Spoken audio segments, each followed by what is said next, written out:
I think I'm always asked that question, how did you ever get into barbecue? And I think I can honestly say that I didn't get into barbecue more than I was born into barbecue. Hayward, Wisconsin is where it all started. I learned how to cook in my mom's Indian fry bread stand at Indian powwows. There was a lot of things that I learned how to cook here.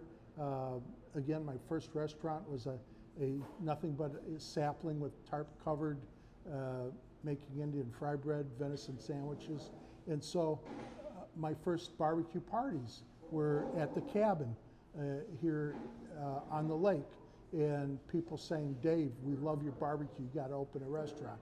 So for me, Hayward, Wisconsin is the epicenter. It's you know, where everything started. And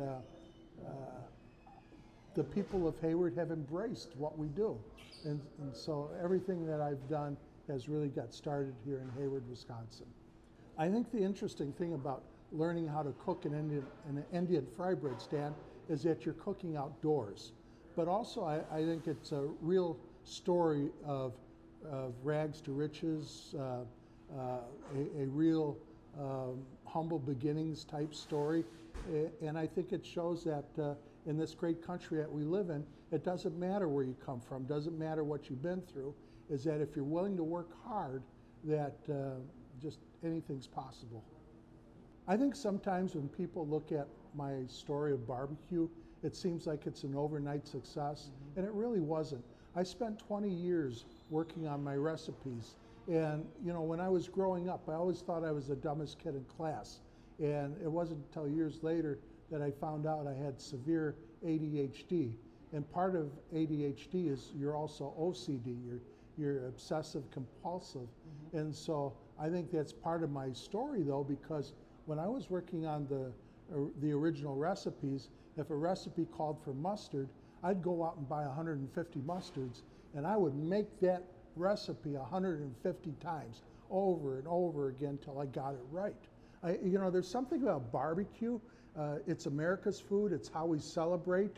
And if you want to have a good time, you always tell your friends, why don't you come on over, you know, Friday and we'll have a backyard barbecue, right?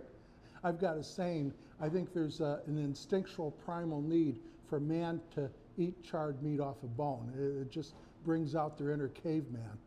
For me, I've never been satisfied with just being average. I've always wanted to be the best. I work hard at it, and not just for my own accolades, but if I'm going to feed my food to somebody else, I just don't want to feed them average barbecue. I want to feed them the best barbecue I can make. And so I'm really proud of what we serve at Old Southern. I'm really proud that you know, we have award-winning barbecue. So we know when somebody comes to an Old Southern restaurant that they're getting the best of the best.